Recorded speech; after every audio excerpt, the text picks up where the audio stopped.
Friends, I am so excited. And yes, I always start these conversations by saying so excited. But in this case, let's add a bunch of O's at the end because the queen, who we are about to debut, is going to break down and have a conversation that some people are cool and down to have. And some people are like, oh, skirt. I'm not sure if that conversation is for me. I am here to change your mind, change your heart. And if you're already here for the party, I'm just going to buttress it and clap that on up. What we have here are conversations about life, business, and everything on the in between. And the in between today is we're going to be talking about being a woman, being Black, economics. We're just going to break it down. Y'all, today we're going to have one of the smartest episodes we've ever had. Before I get there, I have to welcome kindly Miss Anna Gifty. How are you? Woo! I am so well. Thank you so much, Jasmine, for having me here. It's such an honor. I'm so grateful for this opportunity. Thank you. Thank you for taking time. I always say that the most valuable thing that we own as humans is Mm, time. And so any mm. any time that somebody can share with their most valuable asset with me and with this audience is something I don't take lightly.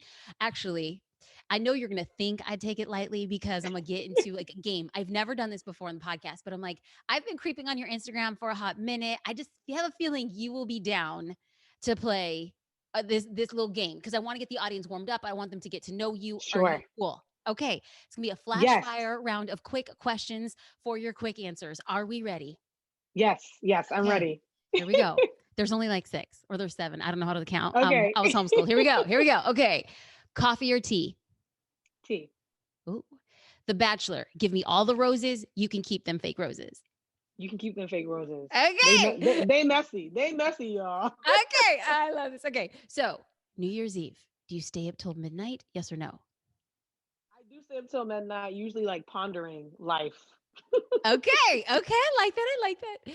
Are you more likely to be the person who is first to the party or the last one to leave? first. Same here. We're Yes. nerds unite. Nerds Yes. unite. Ah! Okay. So, do you think you speak more or listen more? Oh, I speak more. Definitely. Good. You're at the right place. Second to last one. Would you say you're controversial? Depends on who you ask. I definitely Oh, put out some hot takes that people, I ruffle a little bit of feathers amongst those who are in power, because I challenge power a lot. So, depending on who you ask, I'm controversial. I think I'm pretty tame, though, to be honest. oh, girl. Oh, we can. Okay, this is great. I'm asking these questions because then the audience gets to decide. Like, number one, Oh, is Anna controversial? And two, if she is, are you on her side? Okay, last question. What is the greatest way to make an impact if you don't have a large social following, a fancy mm. diploma, or a massively successful business? In your opinion, what is the greatest way to make an impact? I think, investing in the next generation. So, picking somebody young around you and saying, I'm going to take a chance on you and I'm going to mentor you and give you the resources that you need to succeed. Ugh, okay, that's good because it's like you led me right into like my next question because I Yeah. believe the work that you are doing is powerful. But before Thank we you. actually get into the Sadie Collective and its purpose in the world, can you tell our listeners a little bit about how you got to where you are today? Yeah, God is good, honestly. I think for me, the way I got here was really by divine providence, to be honest.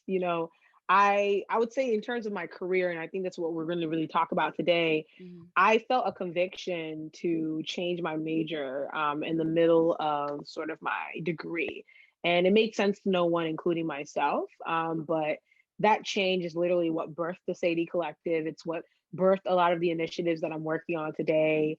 And I would say that, the grounding of my parents, my family, my support circle, especially this woman that I think everybody should follow right now. Her name is Stephalina Amache. She was sort of my lifeline when I was coming through college, really kind of put me in a place where I could receive sort of this success that I've been able to see in this last season. But it definitely wasn't, without the lows and the very, very lows, and without tearful nights and prayerful mornings. So, that's sort of how I've been able to navigate this space so So, what far. were you studying before that you switched to? I was studying biology, y'all. Okay. Actually, let me keep it real. I actually studied business at one university, and I left after a semester because I had hit like a really horrible low. I was very depressed. And I needed to get out of that environment. And so when I pivoted into the university I ended up sort of graduating from, the University of Maryland, Baltimore County, I was majoring in biology at the time. I'm from Ghana, y'all. If you are an African immigrant or an immigrant of any kind, you know that medicine is your parents' dream. It's stability. Of Right? course, girl. Of So, course. that was like, I was like, I don't know what I want to do right now. And I did know that I didn't want to be a consultant. Ironically, that's kind of what I'm doing right now. But, like I didn't want to be a consultant. And so I wanted to have something that would maybe have a little bit more meaning than that. And so for me, biology seemed to make the most sense, but I hated it a lot. And so what I ended up pivoting into was math. And that was really after having this encounter with sort of data and numbers in a way that I hadn't had before. And it really inspired me to say, how can I use these numbers and data to tell stories about the world, especially through the lens of Black people? So, yeah. Okay, so that actually, this is like completely off script, but like I'm a Sure. born storyteller, right? So I'm picturing the dark spot. I'm picturing the pivoting to the University of Maryland. I am picturing you in biology, and then I'm picturing this beautiful Black girl who decides to go into, I am assuming, a not Black discipline. Like, did you walk into a room and you were the only Black woman in the room? I've been blessed in that the University of Maryland, Baltimore County is a pretty diverse school. So there was at least one other Black person in the room. But I've definitely been in rooms where, I'll say this, there was a conversation I had with somebody right after I majored in math, right after I declared my major. And what they said was, Anna, you don't look like somebody who majors in math. And I Mm. was like, what does that mean? And they were like, well, and I was like, well, I don't, like, how do you kind of clear it up?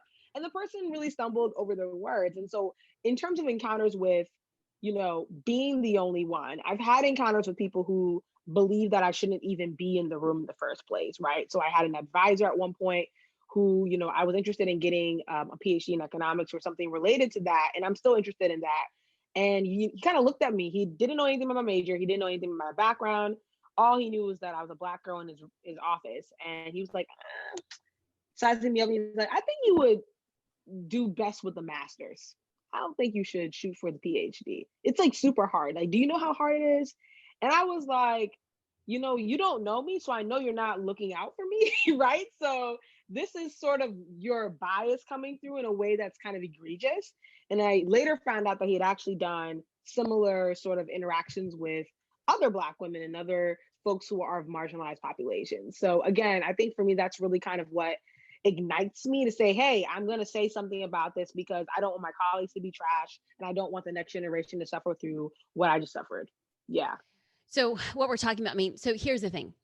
I'm going to assume that our listeners are falling into, I'm sure, a myriad of camps, but two large camps. Like, oh, I've been there, I've experienced this, I get what she's saying. Yeah. And then there's other people who are like, but like, really? Is this really how it is? So some people can look at that and say, I disagree, or is it really like that? And to those people, like, how do you respond specifically as like a woman? We're going to be talking about econ, we're getting all of this, but it's like, I just kind of want to start, like somebody once told me that in order to be for a group of people, Mm-hmm. you have to not be for some people. So right now in this podcast, Mm, I understand that if I'm going to be standing up and vocalizing, sharing the platform with voices that might be underrepresented, there's going to be some people who are like, right. I'm just not about that. Yeah. I'm putting a stake in the ground. But my question to you is, do you ever feel like the dichotomy? Do you ever feel like it's difficult? Do you ever feel like you're in these situations? Like, or is it like, no, I was born to do this. This is the thing that I know. Oh, I see. I don't think anybody ever feel like they were born to deal with adversity, right? A lot of us like things to be easy. And I would say in my case, I was shaped into dealing with adversity and dealing with being the only one. So, growing up, I was part of a pretty diverse neighborhood. I live in subsidized housing, right? And so, for me, I was actually put in Head Start from the very beginning. Head Start is this government program, for those who don't know, that's for low income working families and getting their children an education. Well, how And old were so you when you actually, came to the States?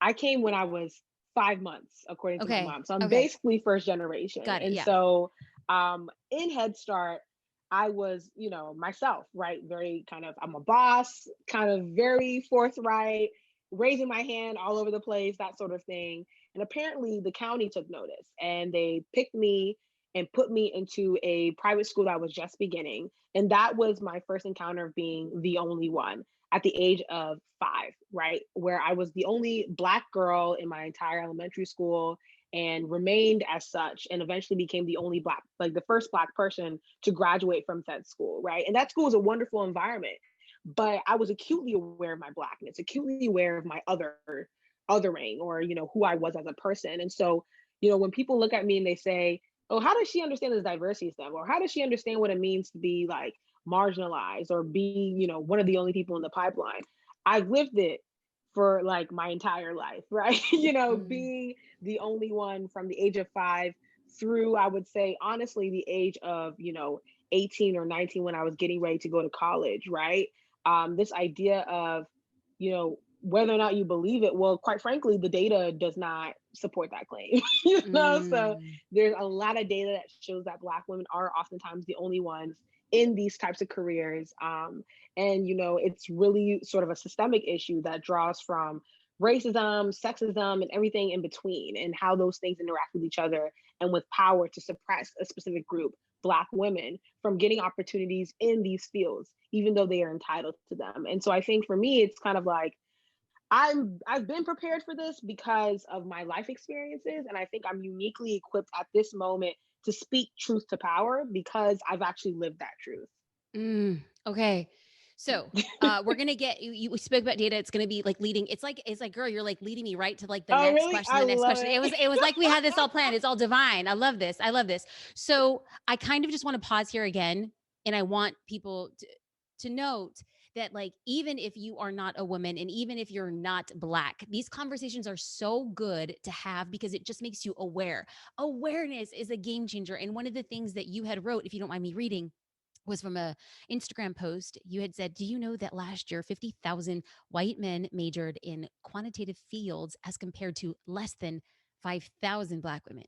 It turns out that the lack of Black women we see in corporate leadership can be explained partially by the pipeline. Black women are severely underrepresented in econ, finance, accounting, and math. And these majors are fields that corporate values greatly. Think about Wall Street, the stock market, and everything in between. What is even worse is that Black women make up only 2.5% of the career fields as compared to white men and women who make up, checks her watch, roughly 70% in these fields. Okay, Yeah. so we talked about data, we talked about stuff like this, and these are some pretty powerful statistics. I think it sets the foundation also for the conversation. Can you explain what you mean by a pipeline problem? And can you explain this to me like I'm 5? Yeah. So the way to think about a pipeline problem is, think about somebody who wants to go and do a specific career, right? So let's say I want to go ahead and become a lawyer. There's different steps that I need to take to get to that path. And the idea is that, hopefully, because I have my self-determination, because I have the resources, I'll be able to get through the path successfully without really any huge hurdles, right, that are systemically built in. So when we talk about a pipeline problem, the idea is, if we're looking at this example of me being a lawyer and kind of going through the pipeline to get to that career in law, it's saying that the steps that I have to take, there are sort of barriers and obstacles that are unique to me because of who I am and because of what group I fall into. So, for Black women, what we're finding, at least in the economics and more quantitative sciences field, is that you know, Black women are underrepresented or underrecommended for math classes when they're in high school. And that even before that, they're seen as disruptive in the classroom.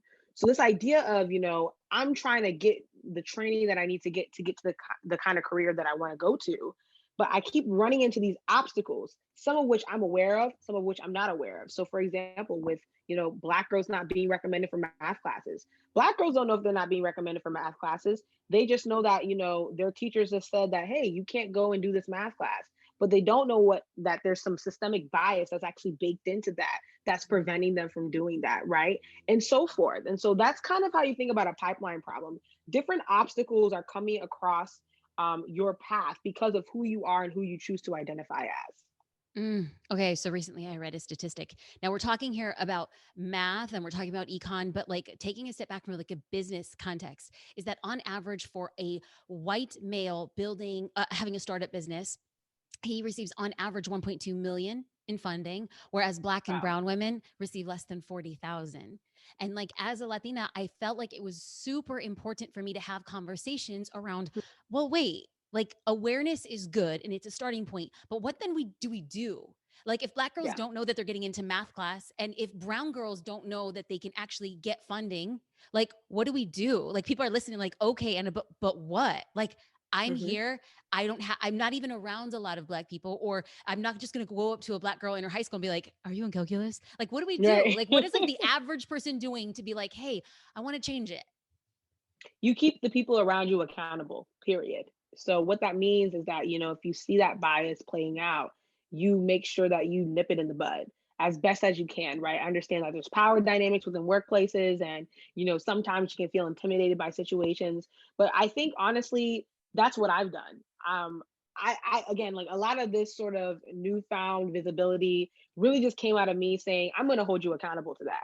If you're going to say that you're going to do this, you're going to do it, right? And you're going to make sure you do it with excellence. And so I think it's a matter of saying, if you see sort of these systemic problems happening right in your neighborhood, that you say, okay, how do I go about making sure that I align myself with that person, so that they feel like they're empowered around me and that they can speak up for themselves, but then I also have the capability to also speak up for them when necessary, right? And so that's sort of when we talk about allyship, sponsorship. These are terms that are typically used to say, I'm not somebody who is of the marginalized group, but I have the capacity to say, hey, let me use the power that I have in my non marginalized state to then Mm. empower you and give you the space to really shine. And so that's sort of what I would advise people to do. Look first within your vicinity, your community. How do you empower the people around you? And then make sure that you're holding people in power accountable, because ultimately this is really what it all boils down to.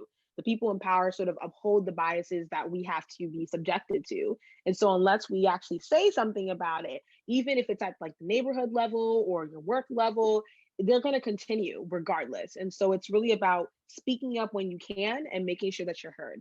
Ugh, I love this. Okay, so I'm going to ask you in a second of like experiences where either you spoke up for somebody because you were in the position or somebody spoke up on behalf of you. I can say, because people are listening to me like, okay, but how? And so, very two tactical things that happened this past week is as people are planning speaking events. I happen to have the luxury of speaking, and I had heard that somebody had reached out to me and she said, Jasmine, they're asking you to speak. And I declined because there wasn't enough women or black people at that event.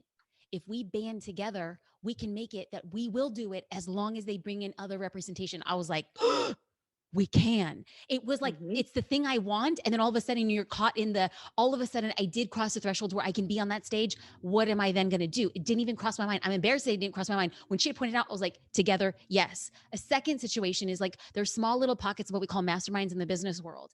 And people are putting them together. And a girl came to me and she said, Jasmine, unfortunately, I'm not going to join that because there aren't any black people in that group. And I was like, me either. Like that is Hmm. people just sticking up and being like, hey, we are in the position to change it. Have you been in a position where you have spoken up or somebody has spoken up on your behalf? Because what I want people to do is like listen to real life conversations of small micro changes that have massive impact. So Hmm. anything that we could story tell. Yeah, I would say, huh, I can give you an example of both. I think in my life, the reason why I stand up for people, or the reason why I stand up for people is because people stand up for me. And I'm trying to think of an example where I feel like people have stood up for me. It's countless. I just can't put my finger on it. But what I will say is that I've had, educators. Actually, I can give you an example. It's more earlier in my life. And so at the school that I mentioned before, y'all, I was the only Black girl in the entire elementary school. And I had a wonderful principal. Her name was Miss Anna Puma. And this was a woman that was white, was in a position of power, and understood that this young Black girl who was very, you know, excited all the time, enthusiastic is what they used to call me. I was just very loud. um, was somebody who had the capability of greatness. This woman actually literally spoke life into me. And there were times when I noticed that there were teachers who were uncomfortable with how forward I was or how much of like a boss I was essentially. And this woman would actually pull me aside into her principal's office and just encourage me and say, you know, Anna, you don't know this yet, but I'm really convinced that you're going to become a leader one day and that you're going to be somebody who impacts a lot of people. And I kind of looked at her, I was like, you know, I just came here for the snacks. You know, like that's just why I came here, Miss Puma, but I hear you. And I think her unshakable Mm. belief in my ability to succeed really inspired my parents to also believe that I could succeed at the level that she was imagining my success, right? And Mm. so for me, it was incredibly serendipitous for the opportunity that I had to really speak to my high school class and then find out that she was in the crowd. And I remember when I saw her right after I got off stage, I cried like immediately from seeing her because it was sort of like this full circle moment of this woman who Mm. didn't know me when she first met me, but invested in me so much that, you know, the fruits of her investment essentially came to pass and, you know, are still coming to pass. And she was at my college graduation as well. And so that's somebody who I think has stood up for me in a significant way, especially as somebody who is non-Black, recognizing the excellence that resides in me and really cultivating that. And I think for me, what I've done as someone who stands up for others is quite frankly create the Sadie Collective, right? This idea of, you know, I have had that experience of being the only Black person, Black woman in particular, in this quantitative sciences, economics, finance, business policy space. And I looked at my friend and I said, hey, you are feeling the same way too. Like, why don't we just create a community? And she said, I'll do you one better. Let's make it an organization. And the Sadie Collective was born out of that.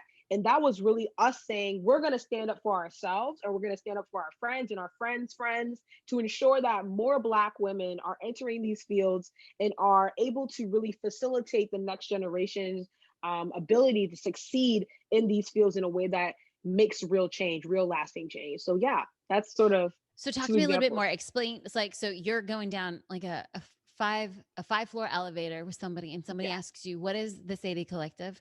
What's your response? And then also, how does somebody know that they qualify for it? Ooh, that's a great question. So, the Sadie Collective is a community, specifically the only nonprofit organization that uniquely addresses sort of the underrepresentation of Black women in economics, finance, policy, and data science. And so we're the only organization that does this currently in the country. I would argue the world as well. And so, in terms of who qualifies for it, we really are trying to be a community that centers Black women. And so, essentially, most of our members are Black women, identify as such. We do allow all genders, regardless, to come into the community as well. But there's larger communities within our community, right? So we have our Black women, and then we have our allies, and then we have our recruiters who are part of our network. But more importantly, we are also interested in cultivating the early part of the pipeline, as I mentioned before, the Mhm. initial steps you need to take. And so that's really at the high school level. And at that level, we actually allow all underrepresented minority women to join the collective. So that's including Latinas, folks who are Black, of course, Native folks, and so forth, folks who identify with marginalized groups to come in and join at the high school level. And then at the college and through professional level, we focus more so on Black women. So that's kind of what we do, roughly. I love that. Okay, no, that's absolutely so imperative and important. And then when we actually segment down like who the Sadie Collective serves, I had read an article, why do Black economists matter? Oh, wow. You just read all of I'm telling you, when I say that I creep, like your girl, like a creep. And what you brought up was like so important. But for me, my job in this podcast is to connect the dots because somebody's like, number one, I don't even like econ. I don't even pay it. attention, right? So I have a host here and I'm like, no, no, no. Anna is a symbol. And if anybody who is Mm, listening and you happen to be sitting in a demo or in an industry where you happen to be the underrepresented, where you happen to not be mhm. equal representation, where you walk into a room and you realize I'm the only person that looks or thinks or has my Right. history. So when we talk about why do Black economists matter, I want you to listen to the pathology. I want her to listen to like the root of it. So let's chat about why it matters. Why does it matter? It matters because Black people are people who live in this world, and economics is a field that touches every aspect of our world. So if we don't have Black economists, essentially we have an entire field that has power over how our world essentially unfolds that doesn't actually reflect our world. So when we're talking about economists as it stands, majority of them are white men, and white men are not the majority of the United States, let alone the world. And so the idea of having one group sort of holding all of the power, holding all of the cards, and then making the rules for the rest of us doesn't make a lot of sense. And that's why Black economists matter. And there's a lot of like evidence that kind of shows that. I don't know if you guys remember the 2008 financial crisis. Basically, everybody was broke. Wall Street was on fire. It was a mess. It was really because a couple white guys made some really horrible decisions. And now, in hindsight, a lot of economists look at it and say, hey, had we just had more diversity in the room, maybe we wouldn't have even had a crisis to begin with. Mm, Maybe you wouldn't have, because you would have noticed that Black and Brown communities were already suffering, before everybody else decided to suffer as well due to the crisis. So again, if you want to make the decisions on behalf of the world, you have to look like the world, and currently economists don't. mm. So what we hear is just like, this is rooted in fact, and Anna's laying a foundation for us. But for anybody who's listening and you feel or you sense that you are the first to do what it is that you do, Hmm. regardless of the color of your skin, because you might be the only woman in a room, or Hmm. you might Hmm. be the youngest in a room. You might be the only Christian in a room. You might be Hmm. the only one thing of one thing in one room. And you might have to be the Hmm. first to do what it is that you do. And here we Yeah. have Anna saying it matters because diversity in thought and approach matter. It is a holistic. So if you end up being the first person to speak out, then speak out because other people are looking to you and you can work Hmm. for them the way that Anna's opening doors for multiple people across. Okay, so did a little bit more research. I want to share and put a little bit of light on what is Black Birders Week. Hashtag Oh my Black Birders Week. gosh. Black Birders Week. So I don't know if y'all remember this, but sometime in the summer, it was around May or June, there was a huge viral incident that happened with somebody called Amy Cooper. It was a white Yes. woman who had a dog off her leash in Central Park, and she called the police on a Black man who was saying, hey, put your dog back on the leash. And this is because that Black man was a birder and understands the impact of having just animals running around when there's delicate animals around, basically birds. So essentially what I noticed was I was in a group chat called Black AF in STEM. I won't let you know what the F means. But essentially, that group chat had a number of different individuals who were birders, naturalists, explorers, and all of them were talking about how this incident with Christian Cooper, who was the Black man who was called on, it was not a unique experience. In fact, it happened to all of them at some point. And so, kind of thinking about what had just happened with Ahmaud Arbery, I thought about, hey, what if we sort of reshifted the narrative to you all and celebrated Black birders, Black naturalists, and Black explorers for a day? And so, a gentleman, Tyke James, who was one of the co founders, said, how about we make it a week? And I said, give me just like 10 minutes. And so I went ahead and I drafted some events, and people weighed in, and essentially Black Birders Week was born. And so during Black Birders Week, we celebrated Black people in nature. We started off with that hashtag, and then we just celebrated what it means to bird while Black. What does it mean to be in nature while being a Black person? What does it mean to embrace nature as a Black person? And what was really interesting was just how viral it went. My mom was convinced it was going to be a global campaign. I didn't have the forethought. I was like, let's just get through the week. But CNN covered it, BBC covered it.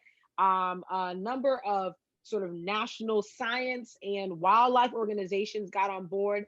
The National Wildlife Federation actually, after Black Birders Week ended, decided to develop a minority fellowship in honor of Black Birders Week Get to out. ensure, no, seriously, to ensure that more minorities enter sort of the natural sciences and wildlife sciences. So again, we had such a big impact, which was really exciting. And what was even more exciting was what came after. So The success of Black Birders Week inspired a number of other Black individuals across all STEM fields to really embrace what it means to be Black and to be a scientist. And so you had Black in neuroscience, you had Black in chemistry. Recently, I was part of Black in mathematics. Currently, it's Black in data science week.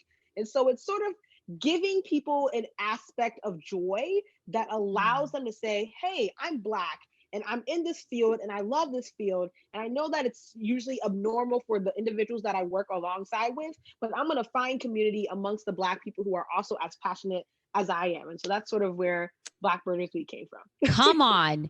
Come on. Your mama's out here like, that's what baby.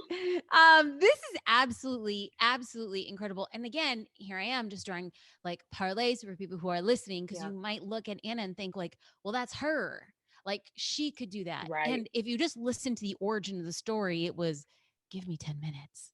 Right. It's Right. just like there is an undercurrent that she tapped into. And wherever you are, whoever you are, you could tap into an undercurrent and you could speak up on behalf of other people that can self-identify in something bigger than just themselves. It requires Anna to step out of herself and focus on need. This is what we do as business owners. She happens to be doing it and serving humans as a whole. But okay, so I want to go back to one thing. This is not on my list of questions, but when you had mentioned as part of the Sadie Collective allies, like what does that look like? That's a great question. I'm still figuring that out, y'all. Good. Oh my God, spill the tea. I want it. I want it now so that, you know, a year from now you can look back and be like, that was the least I knew about what we needed then. I think, you know, there's a difference between allyship and performative allyship. And so let me go ahead and delineate for y'all. Allyship is saying, you know, I have power as a person who is not marginalized, and I'm going to use my power to uplift you, celebrate you, equip you, and empower you to be the very best version of yourself. And so we've definitely had individuals and organizations that say, we are going to go on a limb for you to ensure that the Sadie Collective's conferences, any programming, all different facets are as successful as possible. A really great example is our longtime partner, the Urban Institute, which has hosted our conference this past year, is hosting our conference this upcoming year. They've been an incredible partner. They've done the work. They've been in the trenches with us, and that has been a wonderful experience. And then there's performative allyship. It's the kind of allyship that says, let me plaster Black Lives Matter as a hashtag in my bio and that actually be for Black people or try to erase Black people, right? And so you get this sense of people who have the best of intentions but don't ever deliver. Like that is, for me, I'm all about results, so I will call you on that immediately. And so, you know, I will say this: we've had conversations as an organization, the Sadie Collective, with different sort of entities that want to work with us. And, you know, one thing that my colleagues will say is that, Anna, when you enter that CEO mode, it's like Super Saiyan. You come in there and you slice it up. Because really what I do is I say, let's cut through all of it. Tell me what you can do, period. If you can't do what we need you to do, this isn't going to work. And the reason I say that is because we're young Black women. We don't have to be doing this right now. We're doing this because we're putting our ego aside. We really want to serve our generation. We want to serve our friends and our community. And so you as an organization that technically should have already had this figured out, you cannot come to me with left energy. I will call you on that immediately. You cannot say, oh, we're so excited about the work you're doing, but also we can't fund you. What does that mean? You are a multi-million-dollar organization. Not saying that that's what we've been dealing with, but you know what I'm saying? It's kind of like, you know, you have money, you have funds, you have resources. So for you to say that in your power, you cannot do a single thing is a lie. And I will call you on it. And that's what I say is performative allyship. You can really see it as a veiled sort of, you know, it looks nice, but it doesn't actually deliver. And that is something that I think is really important, especially for minority business owners and anybody who's looking to sort of partner with larger organizations. Make sure that those organizations are for you. And one thing I want to mention really quick is that, you know, America has been going through a race reckoning for like, you know, several months. And unfortunately, it had to be due to the accruement of Black deaths that were unnecessary, right? George Floyd was one of hundreds of Black people who were brutally killed by the police. And so I think in that sense, for that to be sort of the pivotal moment and people to say, oh, now I get it. I get racism. It's bad. it's like, okay, welcome to the 16th century. It's been bad for 400 years, but some let's get some things on the agenda, right? You Mm. asking me here to relive my trauma and then saying you can't give me money for the work that would ultimately serve your organization is ludicrous. Try again. And that's what I've literally said to organizations. And I don't think a lot of them expect a 24-year-old to talk to them like that. So wait, what's the response though? The response is usually like, oh, oh, we'll get back. Actually, let's talk to our team. We'll get back to you. And they make adjustments as needed. And so, we've been able to get opportunities because, myself and other folks on my team have brought that energy to organizations in meetings and said, hey, we know you guys can do more and we expect you to do more and we're going to hold you accountable to it. So deliver. And, people have actually delivered, which is good. And if you haven't delivered, well, we're not talking then. I don't know what they're doing now. Okay. But Yeah, okay, so we're talking about like organizations, but what if there is a person who's listening? Like, let's just say there's like a white girl who's listening and she has a business that is focused in math and science. Like, sure. she's not an organization that could drop 6 or 7 figures in supporting the Sadie Collective. Are you looking for allies in that capacity? And is that opportunity available, or is there a different pathway to support y'all? That's a great question. I think that there's a spectrum of support, right? Obviously, from the large organizations to just the individual. And again, it comes back to what I said earlier in the podcast, which is about empowering your community, right? So the Sadie Collective is something that resonates with you. One thing to think about is maybe doing a monthly donation, right? It's very easy to say, I'm going to give $50 a day. I'm done. That's what people are like, oh, that's a matching campaign. I'm good. I would challenge you to do a monthly or contribution, right? And say I'm actually going to invest in how this organization plays out. I want to be a part of its mission. I want to be a part of executing its vision. And then I think if you're an influencer, a business owner, whatever, and you have sort of some level of social media following or a community that you are engaged with, let the people in your community know, like, hey, I'm supporting this initiative. You should too, and I want to hold you accountable to that. Mm. Maybe what it looks like is, one thing I saw recently was when the Sadie Collective was getting a lot of attention right after sort of unfortunately George Floyd's death and all the protests that followed. We saw people do like a huge matching campaign unbeknownst to us, right? People were just matching each other's donations and donating to the Sadie Collective. That's what we talk about when we say you're an individual and you can actually precipitate change, right? This idea of, Mm. I want to do something, I think you should do it because it's a good thing, and we can just kind of keep that going. That's sort of what I think individuals can definitely do. And then, of course, there's a spectrum of that. If you have a social media following, promote Black Mm. owned initiatives, promote Black women led initiatives. Especially Black women have been the backbone of the world, Mm. period. Right? This idea of Black women sort of being at the forefront of justice. And what does it mean to have an equitable world and actually mean it? This is what Black women have been doing for a long time, amplifying Black women, empowering Black women, equipping Black women, using your privilege to make sure that Black women get to where they deserve to be. This is what we ask. This is what we deserve, right? And so I think as an individual, you can do that. As an organization, you can do that. Anywhere in that spectrum, you can also do that. Again, it's just about making sure that you Mm. understand that you got to put your ego aside and really serve the common good here. Yeah. Okay. So I feel like if Mrs. Puma will hear this podcast, you're gonna make her proud all over again. Okay, so I don't know about you, and maybe this is not the case. So if it's not, don't speak anything that ain't true. But sometimes I feel like sometimes I speak and I stand and I embody a version. You know how Beyonce, she has Sasha Fierce, and then there's Beyonce, right? I feel like sometimes, and I don't think I've ever said it on the podcast, is like I feel like the version people see is Jasmine Star, but like who I am is Jazz. It's Jasmine. And I feel like I hear and I sense like this strong Anna Gifty. What about Mm, Anna? Like what have you learned about yourself through this? Because I'm looking at a strong woman who's just like, you could make me do something. You could move me into wow. action. And the weight is beautiful. And it's also a Mm. burden. But like to those who are called to Woo. do big things, you have to make big sacrifices. And so I see that. But what has Anna learned about Anna? This is a good question. And again, shout out to my mentor, Lena Amache, who's on Instagram, by the way, who actually, when we were talking about this earlier in the year, was like, I really want to just see you in an interview where you're just answering this question. Who are you? And why should people care about you as a person? Who is Anna?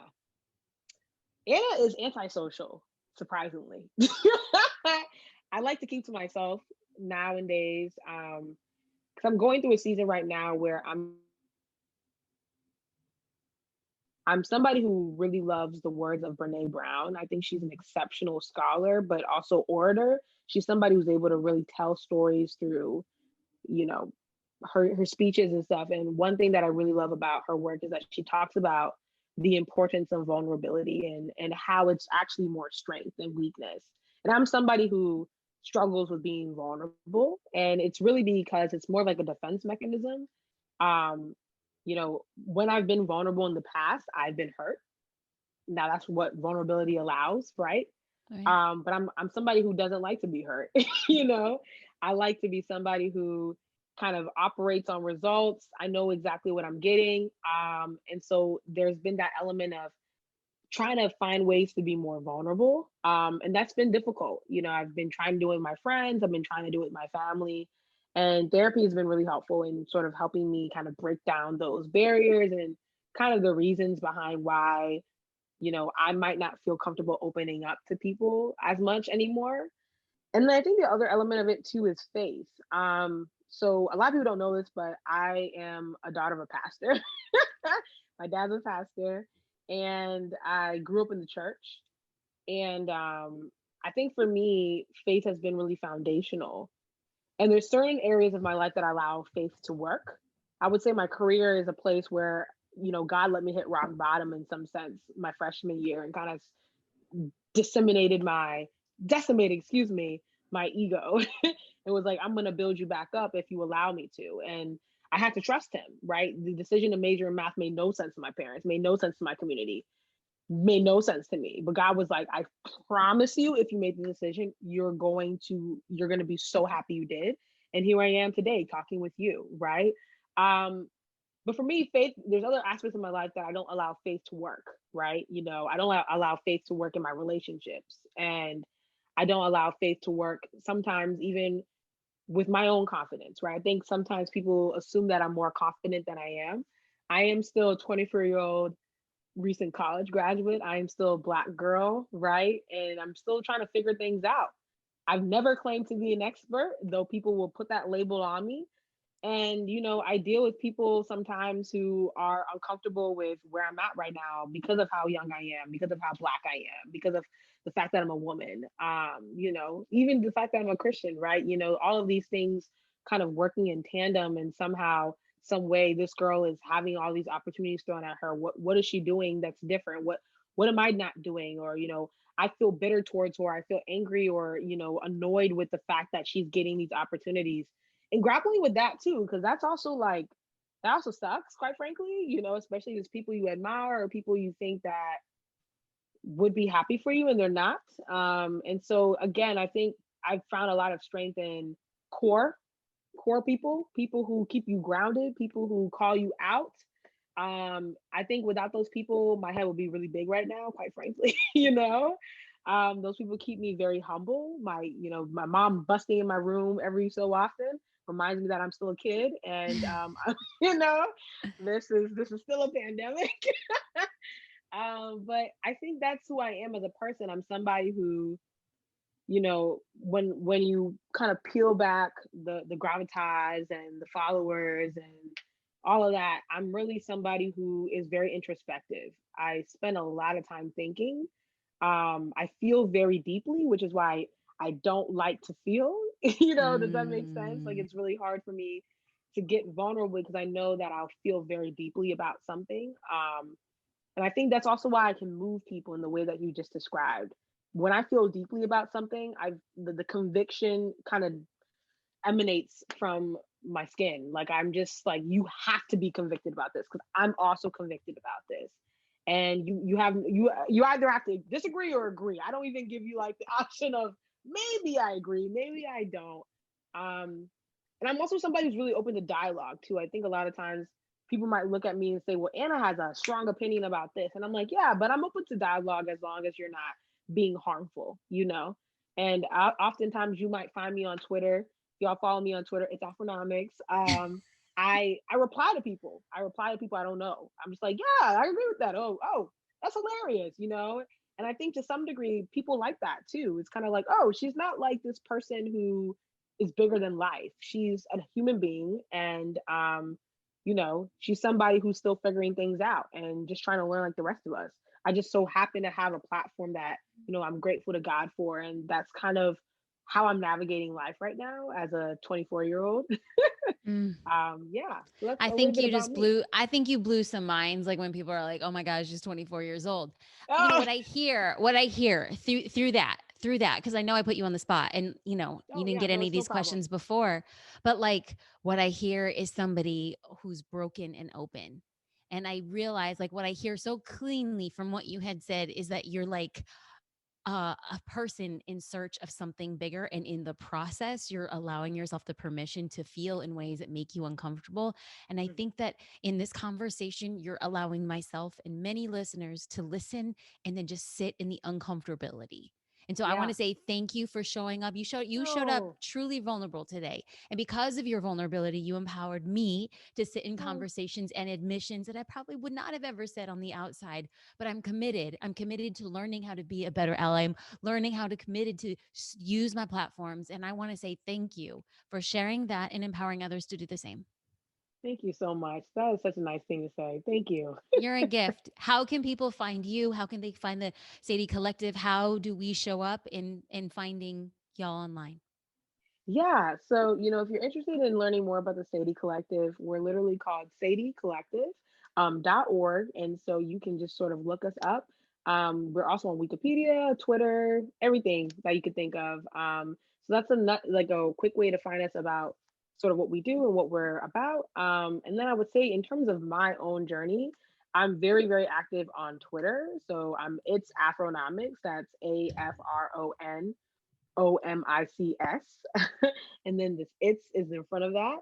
And then I'm also active on Instagram. I actually deactivated temporarily. I'm gonna reactivate before this comes out. But I'm Anna Gifty O. So that's just my name with O at the end. Yeah, that those are two ways to interact with me. I'm always happy to answer questions or sort of be available if you have any concerns. But again, I'm just very grateful for this platform, Jasmine. Thank you so much for just giving me the space to talk very, very honestly and candidly about my experience and also hear from you and engage with your listeners. So thank you so much. You're the best. You are a light in the world. Thank you for shining bright. Don't ever dim it. I appreciate you. Have a good one. Thanks, babe. Thank you so much.